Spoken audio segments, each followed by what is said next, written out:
Hello, explorers, and welcome to this week's episode. In this week's episode, we have an extra special guest, the master of law and the written word himself. Stay tuned to see who this mystery guest is.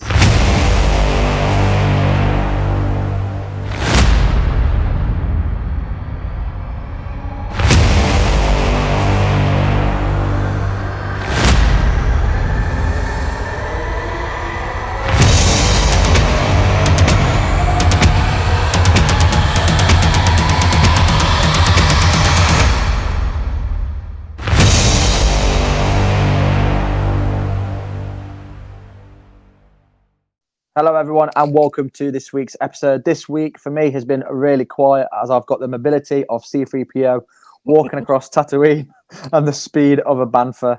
As always, joining me is my ever-trusting loyal companion, literally carrying me through the week like Chewbacca did to C3PO. It's Jimmy. Howdy. How's your week been, Jimmy? Good. Lots of Star Warsy goodness. So, lots of recordings and episodes and meeting fun and new and interesting people on the internet who everyone loves the Acolytes. So it's been really fun. Yeah. How about you, man? How's your knee? I've been bed bound, sofa bound, high on pain relief, which you'll hear in this recording. We've had a good laugh with it. I'm still with it for a while now. So just to anyone listening, if I sound a bit slow or I'm stuttering a little bit, I'm high as a kite on pain relief. My knee is still pretty much stuffed from the dislocation. But yeah, Mrs. Copesake's looking after me. Awesome. As always, we've had a whole host of new members. And when I say a whole host, this week has been crazy, the amount of people that have joined. So, Jimmy, as always, it's your time to shine.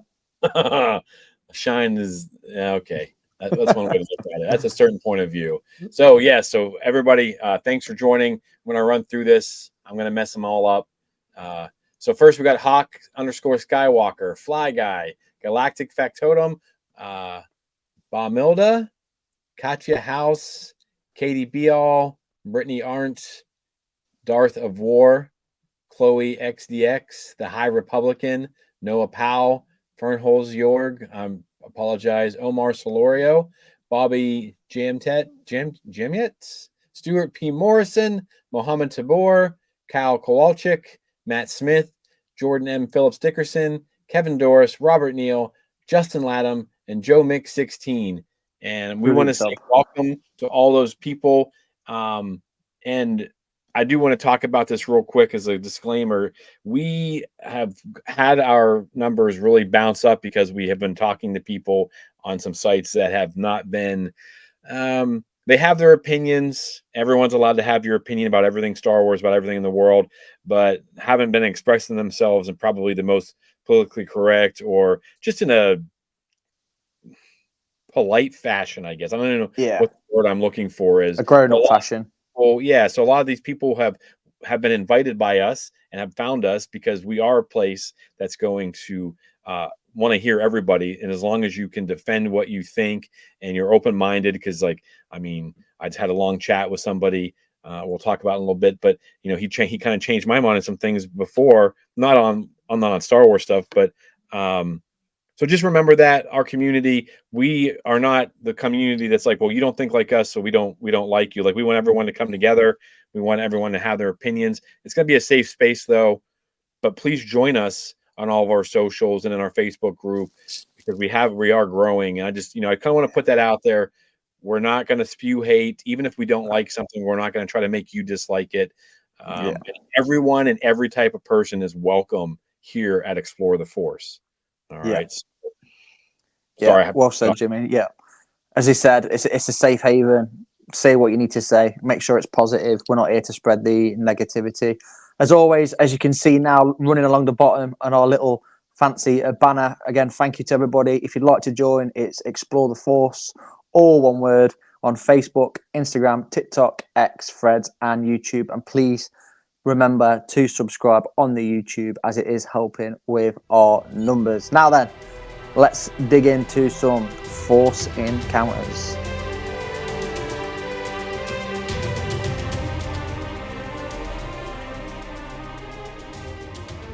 Okay, Jimmy, what have we got this week? Well, lots of Force encounters, really. On Friday evening, I recorded with Force Ghost Conversations. We had what was supposed to be between an hour and a half chat, or hour chat.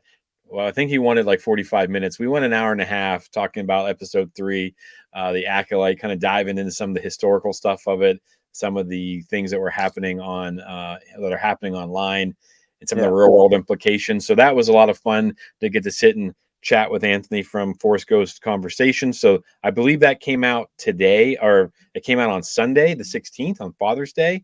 And then, of course, the next thing too for me. So go check that out. Give him a listen. He's pretty good. He's got lots of content, brings people in.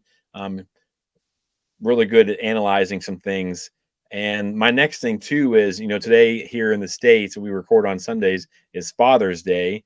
And without my dad, Big Toad, I don't know, where my love of Star Wars comes from, because he came into my life and introduced me to Star Wars. One of my first memories of Star Wars is him taking me to see Return of the Jedi in 1983, which I would have only been like 7 or 8 years old.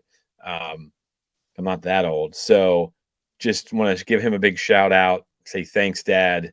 And, obviously it stuck, because here I am, a few years later, still doing some Star Wars stuff. So I just want to thank my dad for that and being a great dad. So that's my Force encounters.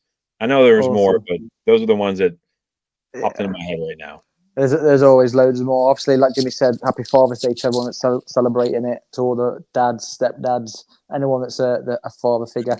As always, for my Father's Day, I got absolutely spoiled by the family. Obviously, I got the first book, A Certain Point of View, New Hope stuff. I'm currently halfway through that. Incredible. Love it. Nice. And then we had a package today just before the England Euro game. Had 2 new books. Second one. Oh, wow. Yeah, and then the last but not least, Mrs. Coatsake outdid herself as usual. So I've got the whole collection to get through.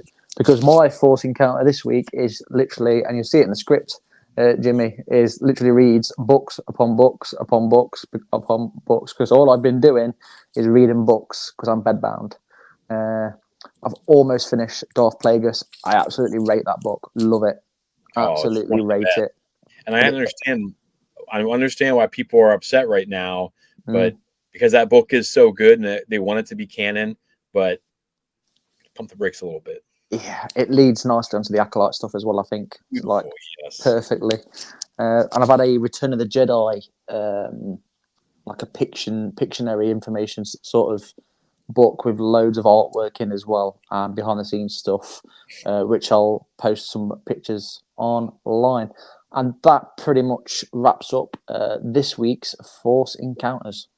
Okay, so let's head over to Batuu then, and we will see what news we've got coming out of Batuu.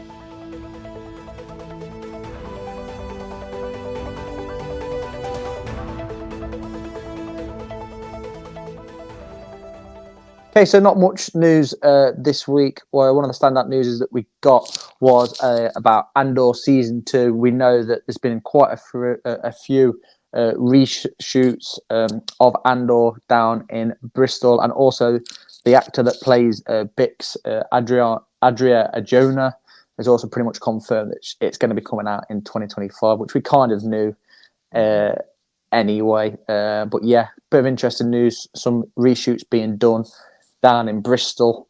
I think it might tie in with what was happening. I want to say Derbyshire, where I'm from, where they were filming, but I think the quarry wasn't safe, so they had to move it.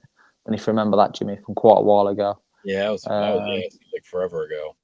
Yeah, so obviously if they're doing shoots down in Bristol, it tells me they're also using Pinewood Studios as well, as normal, perhaps. What news have you got, Jimmy? Yeah, so July 8th is the date if you're interested in backing the Star Wars Cantina HasLab. As always, you get these new characters. I'm actually working. I'll have a thing probably before this even comes out with all the photos of some interesting characters. You have those 2 twin sisters. Yeah. You have the bartender. I mean, I knew everyone in Star Wars has a name, but these aren't characters that you usually dive into. No, yeah. This is pretty cool. I'm not, we talked about it before where I wish I would have gotten the Ghost. I'm not sure what I would do with this. I would buy it maybe just for those figures because it's not too terribly expensive right now. I mean, it's less than $400, I think. But that comes out. So you're looking at the last day is July 8th, and we'll probably keep updates going. And I will post a bunch of the photos of the characters and some of the things that they've shown on there. Yeah. For that. And then what else was there? Sorry. We had I did want to read this though. 2008 movie The Acolytes and a Star Wars fan film accidentally getting review bombed by unhappy people. So they're going out and trying to review bomb The Acolyte from Disney Plus and not even attacking the right film or fan film. I feel bad. I feel really bad for that fan film. I've not seen it. But you know, that's a lot of work. I mean, it's a lot of work to do a podcast. Can you imagine making a fan film on Star Wars? And so I that's kind of bums me out that it's read that bad.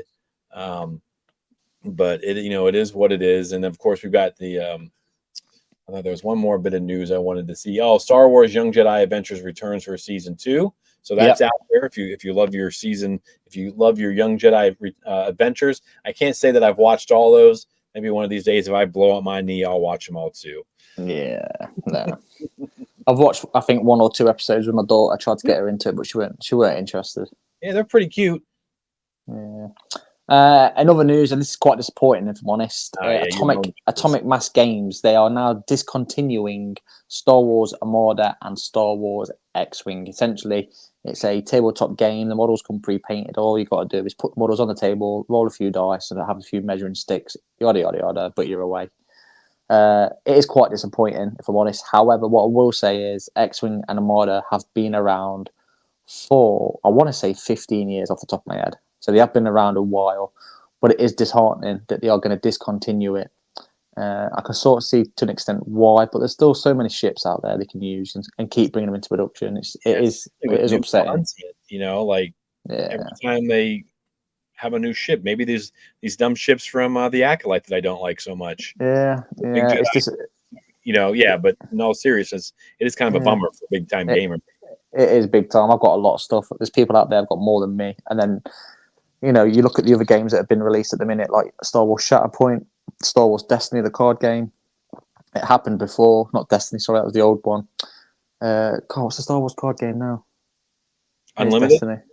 Yes, Star Wars Unlimited. Star Wars Destiny used to be a card game run by Fantasy Flight Games, who were Atomic Mass, essentially, or they've handed it over to them. And they stopped Destiny, just stopped it dead. So I'm sort of put off by Star Wars Unlimited because it's going to go the same way. It has to. No, they're selling out pretty hard, but we'll see. Yeah, make the most of it. Have the most fun you can. It would be my advice. I'm still going to buy a few packs here and there. But yeah, it is a bit disheartening. However, it's one of those things that you can always pick up and carry on playing. What other news have you got, Jimmy? Yeah, so Temptation of the Force by Tessa Gratton was released on Tuesday. And I am about 10 chapters in. And I'm telling you what, this book has been just bam, bam, bam. And not a lot has happened, but a lot has happened. Like, it's just, I don't know what it is that Gratton really gets these characters. And so I've been bouncing back between the book and the audio book, you know, with Mark Thompson. So I like to do that sometimes because it gives me like an idea of what these people sound like. But but yeah, it's been really, really good so far. I don't feel like I've even scratched the surface of it yet. I'm real excited to kind of get into that and maybe even probably finish it up this coming week.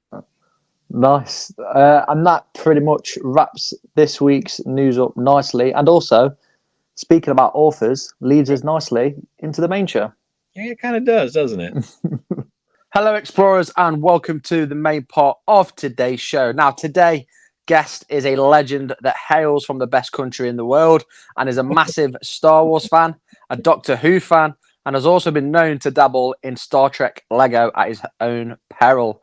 He is one of, if not my personal favourite authors of Star Wars literature, and also one of the holy members of the Project Luminous, which brought about the High Republic to life, and is also the master of the written word. Ladies and gentlemen, joining us from Bristol is the hugely talented Cavan Scott. Hello there. Hello, Cavan. Thank you very much for joining us today on Explore the Force. You're welcome. Thanks for having me. So the first question we always start with our guests is, tell us a bit about your journey, Cavan. Tell the explorers who you are, where you're from, and about your first Star Wars favorite movie as well. Well, she said I'm a Brit. I'm in Bristol. I've been writing for nearly 25 years, which terrifies me, on various different franchises and the like. I came to Star Wars as a fan in the late 70s. Didn't see the original in the cinema. My first one was Empire, but my first two experiences, was my Nan buying me the Obi-Wan Kenner figure, or they weren't Kenner over here; they were Palatoy, but you know Yeah. the thing. No idea who he was. Just thought she bought me an old man in a cape. Thanks for that, Grandma.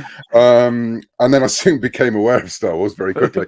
But I found it during by the comic, and we had Star Wars Weekly over here, which reprinted the Marvel original 77 run, and I picked it up for the first issue. That was the original, the first original story after the adaptation, which introduced me to Han and Chewie and Jackson, and the rest with that is probably history. So I experienced Jackson before I experienced Luke Skywalker. It explains a lot about me. And became a absolute fan of that weekly comic, and read it religiously, which led me up and into Empire. And from that point on, I was all in. And then by the time Return of the Jedi rolled around, and I was introduced to Ewoks and Jabba and his palace and everything else that Return of the Jedi just blows, everything up. I was all in, absolutely all in from that point on. Awesome. Did this have quite an effect on your journey as a writer? When did you decide that writing was what you wanted to do as a career? I think it was I wrote what you'd probably now call fan fiction back in the day.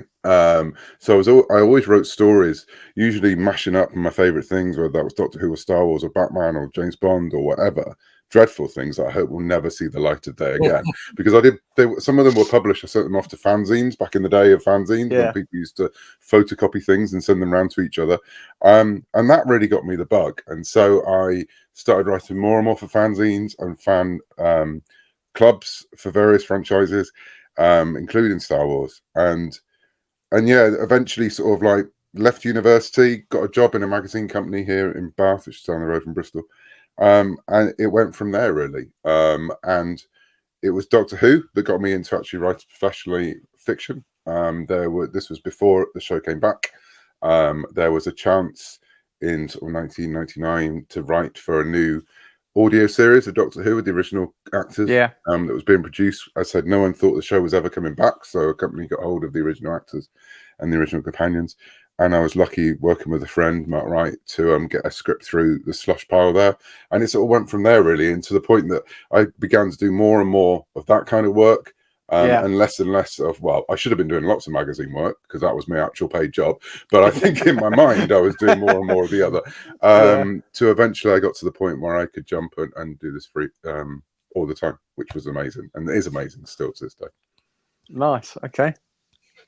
So obviously Project Luminous has changed. I mean, there are people out there who say it's not been successful, but they're crazy.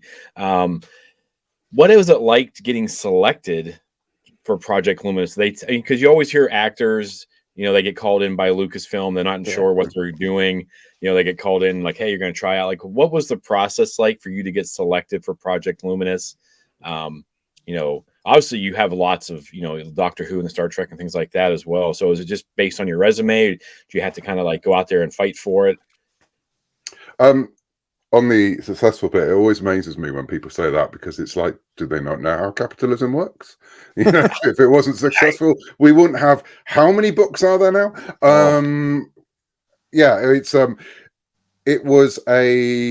I was invited after working on various Star Wars projects.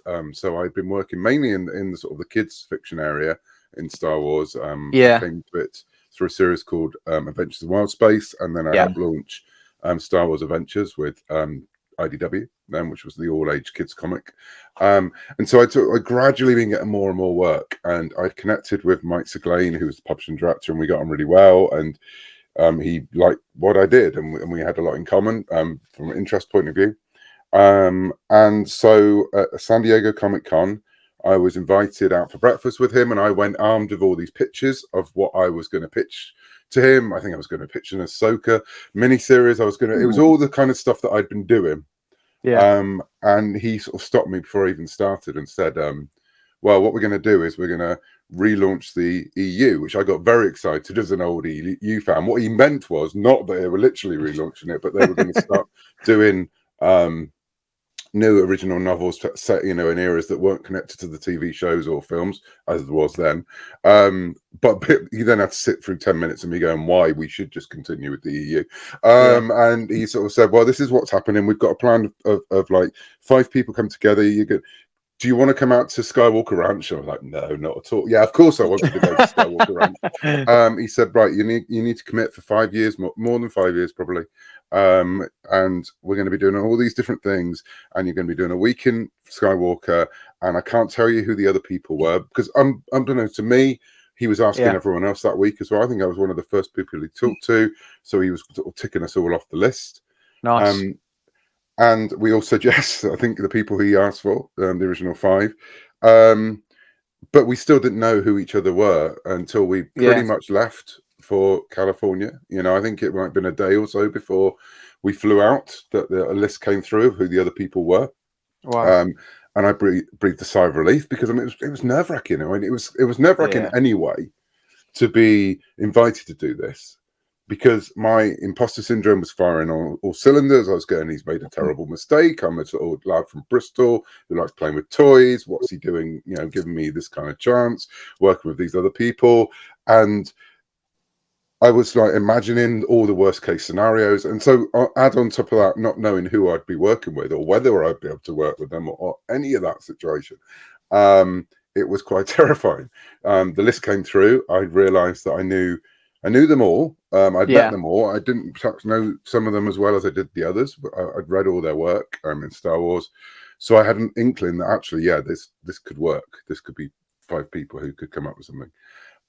And out we went, and we were flown out to Skywalker, spent a few days there, and one of the most incredible experiences of my life. And that was the beginning of what became the High Republic. Because when we sat down around the table for the first time, there was no High Republic. There was no idea that's what it was going to be.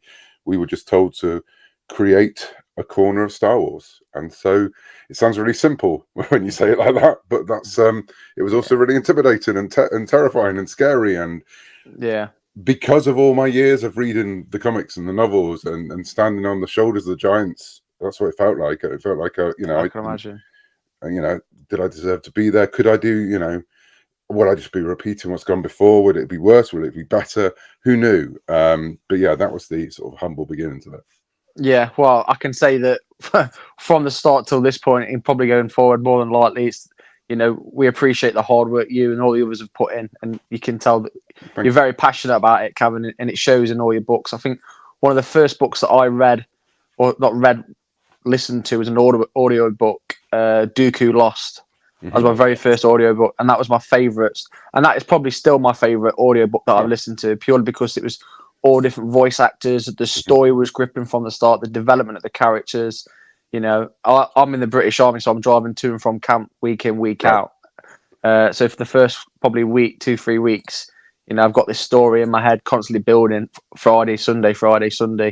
And it was always a highlight to jump in the car and travel 3 hours away from the family. That's let alone having the peace and quiet. But no, you're doing incredible. Might be a bit of a daft question, but how much has your life changed since that Comic-Con? Oh, it's in just about every sense possible. Obviously it's so we're now at the process of, for us, winding down the High Republic. We're the end is in sight, and actually it's slightly bittersweet at the minute, because our meetings are getting smaller, because there's actually less and less people still working on it actively, and it's going to sort of roll into the end. It will be the original 5 again. I think that's how it's going to work out, that we're going to be the last ones, and then there will be a moment when we all start dropping off. I've got, I would say, the last few things to do for me, and then my part of it's done, and it's an amazing sense of satisfaction. there's a sense of trepidation about, you know, what happens next. Like anything, any big project that's taken up a lot of your time. But I look back and yeah, I mean, it's incredible. Before I did this, you know, I would never have thought that I'd be writing for a Star Wars animated TV show. You know, writing on the High Republic has got me, from the very basic business point of view, it's got me representation in LA. It's got me a TV and film manager. It's meant that me and George Mann have been able to set up a company, and we've been able to talk to the likes of Netflix and that kind of thing because we've got through the door, because we've worked on the High Republic. And so it has absolutely changed everything about my working life. And also I've just learned a lot. I've learned a lot about what kind of writer I am, the kind of things I enjoy writing, dealing with the fans, and dealing with, you know, every aspect of fandom, you know, but primarily just for the good side. I mean, the small side, the darker side of the fandom is actually really, really tiny. On the whole, the enthusiasm and the love that we get bombarded with has been amazing, and all of those experiences are now feeding into the things I'm doing, you know, I'm planning to do afterwards, and I will be doing afterwards, because the lessons that we've learnt along the way, from how to deal with fans, how to engage with fans, how to build that community, through to storytelling decisions and all the different ways of things we would have done differently, things we did do differently, you know, and there was a lot of lessons learned. Yeah, you mentioned it twice there. You said that you've built like a cornerstone of a galaxy, and you're talking about a community. You've built more than that as well. You've built an entire new fan base in terms of the Star Wars community, don't you think, Jimmy? Oh my goodness, yes. I've been at the last couple of celebrations, you know, with Project Luminous. I think was announced to Chicago. Everyone's like, "Yo, okay, like Project Luminous, what is?" You know, no one had any idea. And then at Anaheim, you know, the crowds weren't massive, but they're kind of growing. And then by the time we got to London, that place was insane. The panels were just, I mean, I went through all the publishing panels as like I usually do, and just to see it growing and growing and growing, and then people in amazing cosplay and stuff like that, like the characters that you guys have built have been it's amazing to me, especially with it being, you know, like I'm a high school teacher. I know the kids hate to read, you know, so the fact that it's all, you know, in the comics and how it crosses over. But can you take us to the brainstorming session? So you've got people like yourself, Charles Soule, was it Daniel Jose Older was there, I was assuming. Like you guys, I mean, you're used to creating your own thing, right? You have a story, what is it like to collaborate with people who are just as creative? And then is it tough to like, well, I like this idea, I don't like that idea? Like, you know what I mean? Like, what's that process like with working with people that are so creative like yourselves?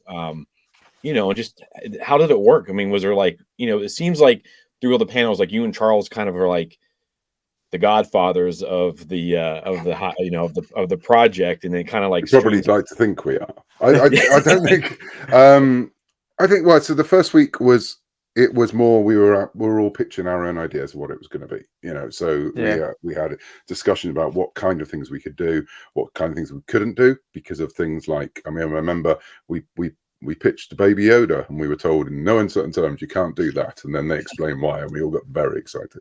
And yeah, so the first time we were there, and we were all pitching our own things. The second week, when we went back a few months later, one had been chosen, and our job was then to pull it apart and put it back together again. And some elements of the other pitches came into that, and the rest of it was pretty much new, because we were sort of, you know, I'd say picking it apart, seeing what would work, what wouldn't, coming up with structure, coming up with characters, coming up with the villains, and all those kind of things.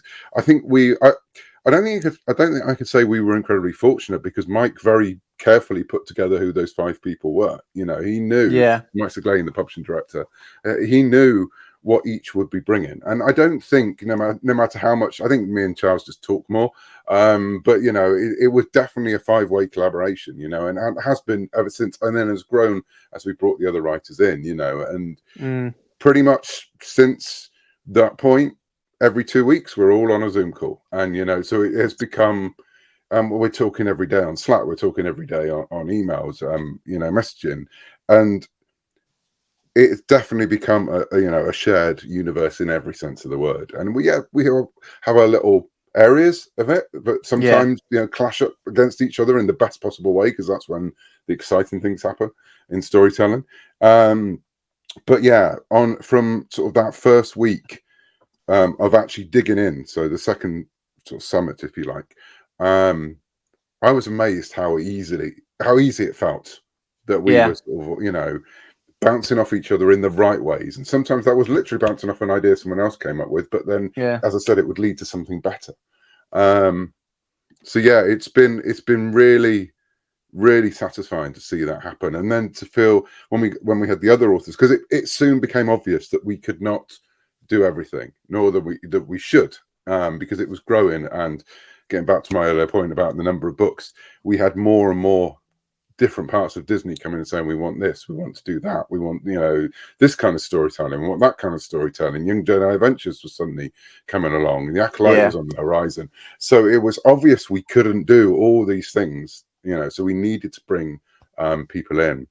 And again, Mike chose just the right people for the right kind of jobs, and it added so much to the group, and gave us different perspectives immediately, stuff that we wouldn't necessarily, different expertise, when you've got someone like Tessa, who is so good at writing romance. And that's not to say, we had Claudia Gray in the room. Of course, we had people who were good at writing romance. But again, Tessa brought a different way of doing it.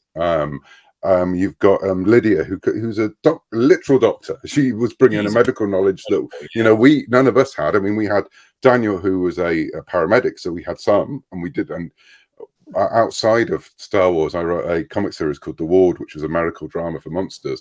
And my goodness, I used Daniel's knowledge at that point, especially as one of the main characters was a paramedic.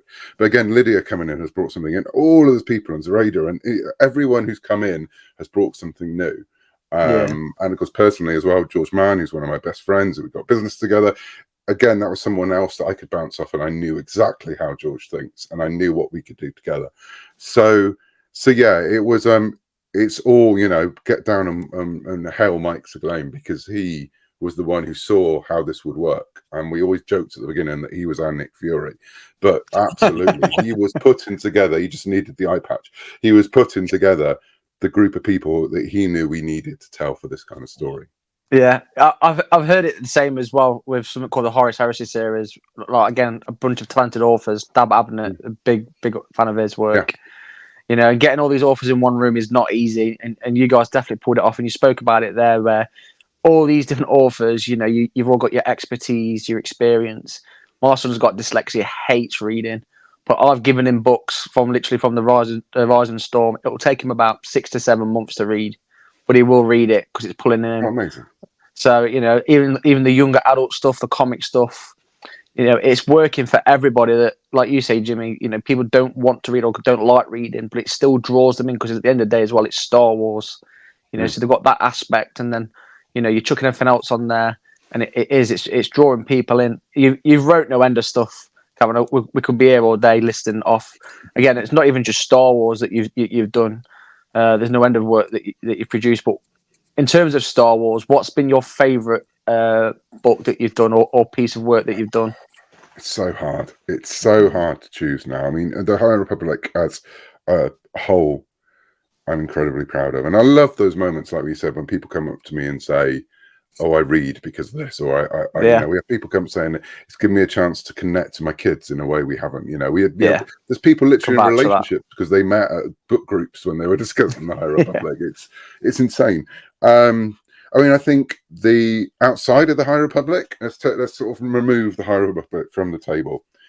Star Wars Adventures, when we launched that, I was incredibly proud of, for that same reason. Suddenly the lines at conventions became kids coming with their parents, and that's what I wanted to see, because as a comic industry we need to get those kids reading comics, because there aren't a lot of entry points, and we need more and more and more. So I was really pleased to see that happening. And linked into that, probably the most fun I've had on things is the Vader's Castle series and the sort of subsequent Halloween specials, just because it's very dear to my heart. I'm a horror fan. Mike Seglain's a horror fan. That's pretty much how we bonded, talking about Hammer and Universal and Dracula and Frankenstein, and I'm wondering what it would be to do those kind of stories within, a Treehouse of Terror kind of story within Star Wars.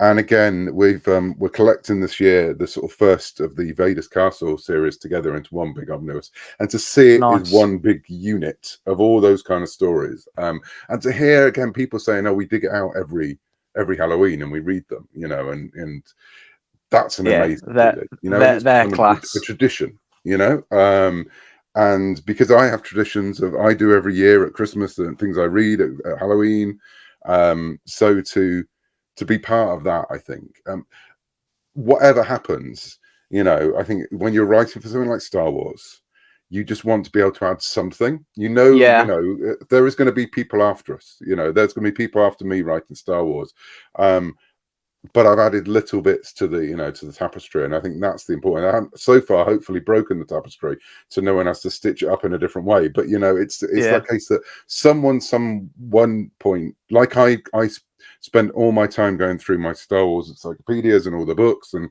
picking out little details which I can then play with. Hopefully someone's going to be doing that, and they might take a couple of things that I've added, and that's the coolest part, I think. So it's difficult to sort of say, even though I just have that thing or that thing, but just knowing that in some small way something has changed, in Star Wars, or something changed, not the right word, been added to, hopefully not subtracted, something that's been added to.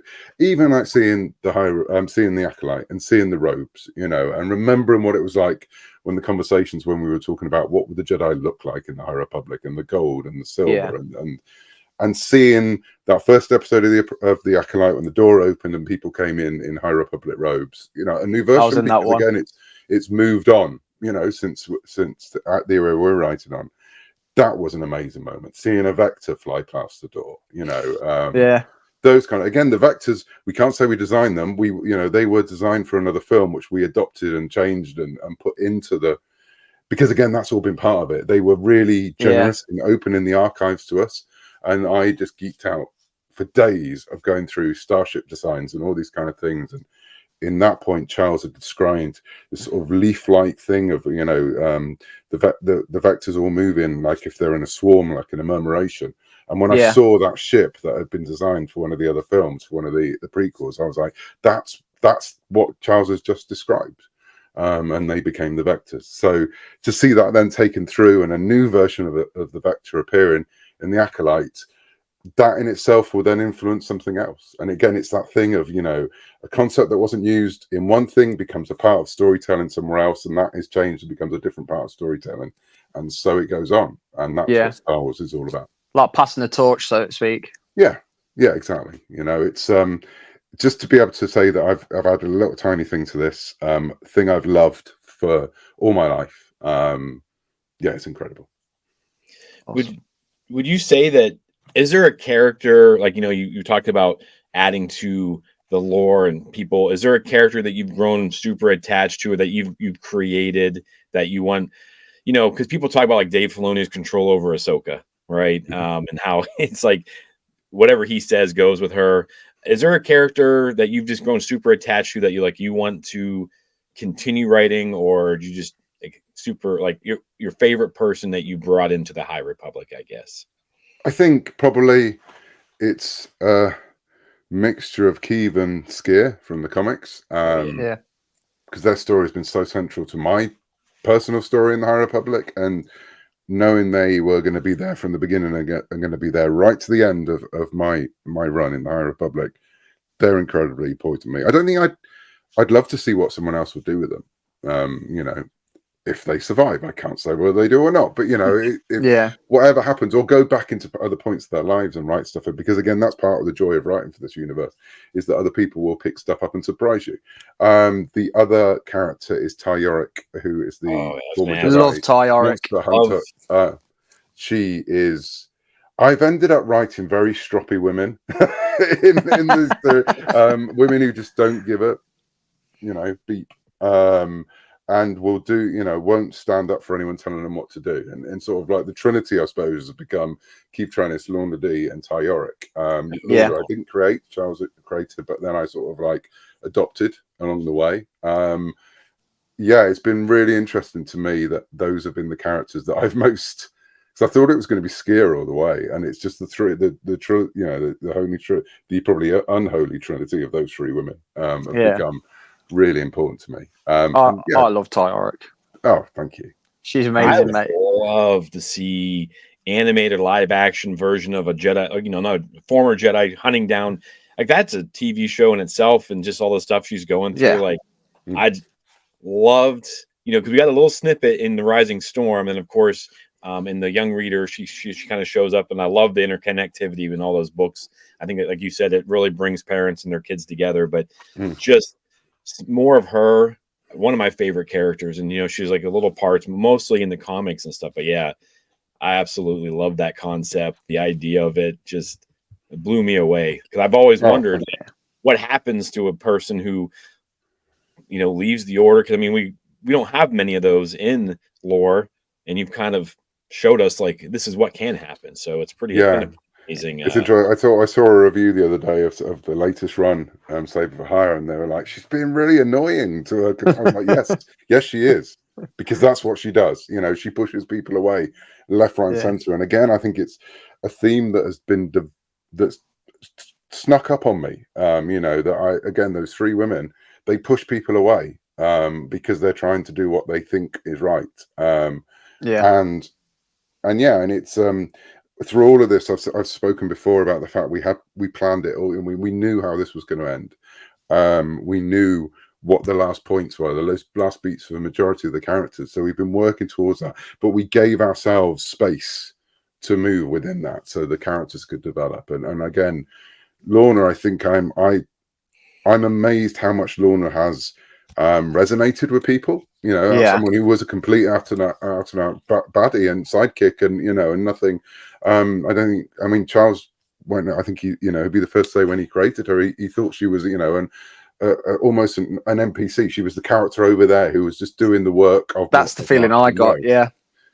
And then the reason she is now so central is because people responded to her, and so they responded to her in The Rising Storm, and The Rising Storm led to Tempest Runner. So when we had the opportunity to do the audio, which wasn't part of the original plan for Tempest Runner, the first High Republic audio from Del Rey, Penguin Random House now is.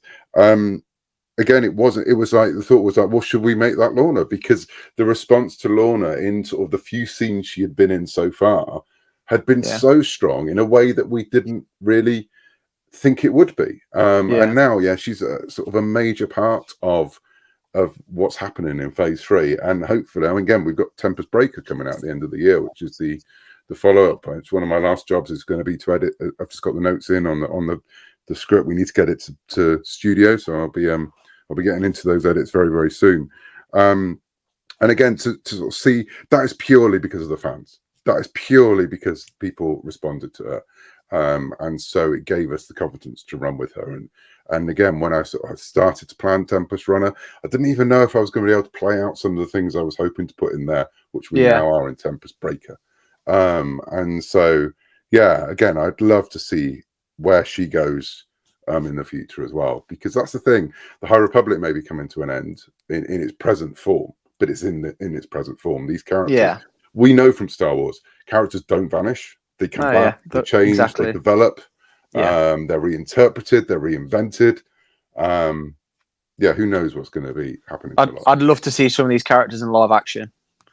I mean, I could ask you loads of questions. Who would you put as this person? Who would you put as this person? But we'd be here all day. And I'm not academically clever or anything like that. But you can see, a good book. I'm not just saying this because we've got you on the show, but you can tell a good writer or a good story from character development. That's the biggest thing that sticks with me. Like you said, we talked about I had that experience where she was like an NPC, not so much irrelevant, but then you can see the point where the shift changes, and you see it becoming a more relevant character. And I think that's, again, credit to you guys and girls that are putting the work in. There is a lot of thought process, but what sort of things do you go through? Like, did Disney come up with you and say, right, I want this Jedi to be a bounty hunter, and I want the story to be about the lost in the galaxy, right? Go, you're away. No, not at all. I mean, we had very little directive at all. It was more that this is, again, these are the guardrails. This is what you can't do, because I mean, so this is pre-Rise, this is pre-Mandalorian, you know, this is obviously pre-Acolyte, and it's like, but we've got these plans for other things happening, so you can't do that. You can't touch that. But then, oh wow, the space that was left in between was huge. And yeah, some of those you come up with things and you send it off, and you know, you'll get notes back from Lucasfilm saying, well, yeah, we can see what you're doing. We can't do that yet in this world because we're protecting stuff that might be coming in the future, or that might, you know, that's perhaps too big a change. So you know what, but what they always say is, why don't you try this? Why don't you try that? It's never a no. That's good. That's good that you sort of bounce off each other like that. Yeah, and quite often it's like, especially like my early stuff I was doing, I was trying to ram in all these references and all these old things from the EU, and it was like, well, why don't you just come up with something new? And it's almost that permission. One of the notes, I think it was Matt Martin said in that first week at Skywalker, is when in doubt, make something new. Yeah. And so it was that permission to just create. And it's the constant struggle when you're working on a franchise like Star Wars, which is so big and has so many people writing things at the same time. And usually we haven't got this core group of people where we can argue stuff and we can, you know, talk about and discuss. Usually you're writing on your own, and you know, you're sending it in and then getting notes back. You know, we had the privilege in this to have a group of people that we can problem solve together, you know. That's not the norm. That's, I think, one of the things I will always look back at the High Republic and say that was amazing, because it's like being in a writer's room for a TV show. You know, it's that kind of thing. You're there to solve problems, sometimes to create problems for each other, but you're then there to make sure that you know the solution works better than the initial problem. So yeah, it's the freedom that Star Wars has always given its writers. I don't think there's this real attitude that, they're our story group and they're dictating everything, and I've very rarely seen any dictates come out of story group. It's always been advice. It's always been, why don't you?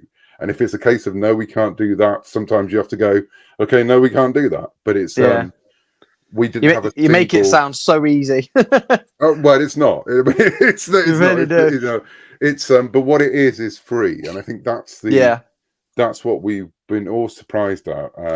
And actually, to be honest, as it's got bigger, it's got more difficult, because we are now dealing with something that has a kids animation TV show, something that has a live action TV show, something that has other plans for the future. There is games, there is all these different things that were part of the High Republic when it was envisioned originally, which are now there, and so they have to be dealt with. That's crazy. But again, there was no one saying we need a monster hunter ex-Jedi. We need an evil Twi'lek who files her own teeth. That all just came from the story that we wanted to tell. And I can't think of one character that came down from above saying this is the kind of thing we want to see. It was all generated within that group of people coming up with a story. Unbelievable.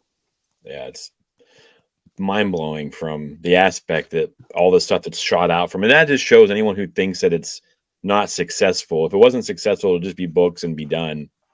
You guys have created so much from it, and I hope there's more to come. You know, I know that the phase 3 will end, and but I do hope that we're going to get some side stories or more comics or something, because I mean, just to be done with these characters would be almost heart-wrenching. I think it'd be like the dark times after Return of the Jedi for a lot of us older folks. I mean, the thing is that we're talking about the end now because we're in the middle of it. I mean, there is still it goes through to 2025. You know, we've still got a year or more of the High Republic, and who knows what's going to happen then? Because Star Wars continues to grow. Star Wars can't remain the same. It goes against Star Wars nature to remain the same. And I'm excited to see where it happens next. You know, that's suddenly there's suddenly all these opportunities and all these possibilities that are ahead, because we're getting to the point where, as we said, right in the first day, we were like, we want this story to have an end. We want to know what the end is. We thought that was important. That was our pole star of where we were heading. And now we're getting towards that end. And so that's when we're going, right, what happens now? And that's the exciting bit. It's always the what happens now. Nice. God, there's so much I could ask you, Cavan. Honestly, you're blowing my mind massively, especially the stuff like you're saying.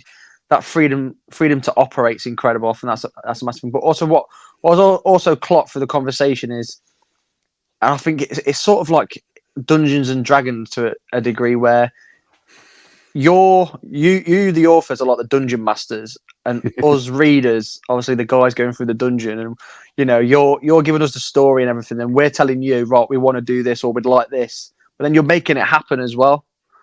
Well, I just find that's absolutely incredible. Are you going to be going to Japan as well next year? I don't know at the minute. I'm not. I honestly don't know. I haven't got tickets. I don't know what's at the minute. All I'm thinking is about getting to the end of this run and sort of like getting these words in and landing. I've written. I think I've said before to different people. I've written the last lines of dialogue between Cavan and Skier, and I know that's where I'm barreling towards now. So I can't think about anything else other than that scene and where we're going. And how that relates to other stuff that we're doing. And so, yeah, I have no idea what about life after that point. And so then we'll start making plans. I was going to ask, is there anything that you're working on that you're able to tell us, or what does the future hold for yourself? Nothing I can tell you about. there is that I'm literally today working on some stuff that's beyond the High Republic, as in beyond the the last publication date. So and there are conversations, but it's not, at the minute I can only really talk about what we've announced. Like you've been saying as well, there's a lot of stuff where you've come up with work, and then Disney have turned around and been like, you don't want to do that because this might be happening. So you're sworn to secrecy, but obviously you're obviously ahead of the game in terms of a Star Wars fan by a good amount of years to a degree. I bet that's difficult. I mean, I think I'm still surprised all the time. And half the time they do say, so when I wrote one of my first ever things, I by accident wrote the beginning of Rogue One without knowing. And so we got a note back saying we need to rewind and we need to rethink of a new way of opening this book. And I was like, why? And they went, it's just need to. So I did. And then I went to see Rogue One and sat in the audience and went, oh, there we go. And there are so many moments like that. It happened when I was working on Solo stuff that was around Solo. Because you don't get to see everything when you're doing something that's tied into one of the other films or whatever. You get enough that you can tell the story. But they've obviously got to try and protect, any loose lips sink starships and all that jazz. So, so with Solo, there was stuff that I didn't know was coming, but because I was so involved in my aspects of it, I think I naturally went, well, that's the natural conclusion. And they went, that's too much of the natural conclusion because that's in the film. So there's been a few moments like that, and you do come up with things, and you can see people going, let's just veer it this way, and you go, oh right, okay. So I mean, some stuff they are very open and they do tell us about what's going on, and other stuff quite rightly, because they need to protect what's coming. They I remember the day we talked about Baby Yoda at the ranch. There was a moment when they all just went, and then they sort of scurried into the corner, like all the editors and the executives had a little chat and come back and saying, right, we're going to tell you this, but obviously you can't tell anyone else. And that's when they explained what's happening in the Mandalorian. Star Wars. So it was. But I like those moments. I like the moments because it makes you realize that you've got your finger on what's going on because you're coming up with similar stories. And so I would hate to be on the other side of that equation. I would hate to be the person who's having to constantly think because I can't imagine it. There's that bit in the Avengers movie when Doctor Strange is looking at all the different possibilities. That must be what it's like to work in Story Group, because they're having to cope with all these creatives going, and then we can do this, we can do this, we can do that, and they have to think, well, does that work? Is because I know we're working on that thing over there, and I know we're working on this thing over here, and and I'll be trying to drop in quotes and stuff about lore about the early Jedi, and they're working on an early Jedi film, and all those kind of things. It's just like, could you imagine their office? They would have a massive brainstorm or like a spider web. Yeah, surely one person can't be in charge of remembering all that. It's crazy. I think brains would explode. Definitely. So like scanners that Oh, incredible. Yeah, I think we'll about wrap it up here, Jimmy, to be fair, because obviously we did ask for 30 minutes. I know you're extremely busy, like you said, Cavan. So, yeah, just a massive thank you from obviously myself, Jimmy, but also all the explorers that we've got on all our socials. Obviously, at this point, nobody knows you were coming on anyway, but I'm sure as soon as this drops, people will be thanking you for all your hard work, and just spread the thanks to everyone else, all the other authors. I know you're good friends with George, man. I'd love to have George on at some point. Again, just a massive thank you, we appreciate for everything that you do. We do appreciate the fandom on this. I don't think that can be emphasized enough. I don't think I will ever forget the Anaheim panel with 4,000 people sitting in the audience, because that shouldn't happen for books. That shouldn't happen for comics. And there it was. And yeah, it will be one of the. I don't think I will ever forget the lights going up and us realizing how many people. I think Japan's going to beat that by threefold. Depending on how big the hall is, I think it will beat that. But the way people responded to it at the beginning was phenomenal. It kept us going at a time when we were all in very difficult situations because of everything that was going on around the world. Again, that's the reason I love the High Republic, because it got me through that period when we were all trying to find ways through a time that none of us expected. So it's a very special. It's going to be a very special portion of my life for a long time to come, I think. Amazing. Before we wrap up, Cavan, as well, we normally do like a little saying from Star Wars. So we'll give you a few minutes to think of one. I've got one which probably resonates close to you. So again, explorers, make sure you check out our socials: Facebook, Instagram, TikTok, X, Threads, and YouTube. Please like, share, and subscribe. Let us know what you think of the episode. As always, from myself, then, love what you love and be kind to each other. This is the way. Cavan, any motto you've got for us? Always in motion, the future is. Always. Beautiful. Thank you so much for coming on our show and giving us some of these stories. I love the books. I love hearing how they come to life. It's amazing. I hope you guys get to do like something for Disney Plus where you get to talk about it and sit around, and because people would eat that up. I mean, the fans would just eat it up to get to listen to you guys talk. But thank you again for coming on. Good luck with finishing things. I know it's probably got to be very difficult to end this journey. But we really, really appreciate all the work that you guys have done. And for all of us, we have spoken. We'll see you guys next week.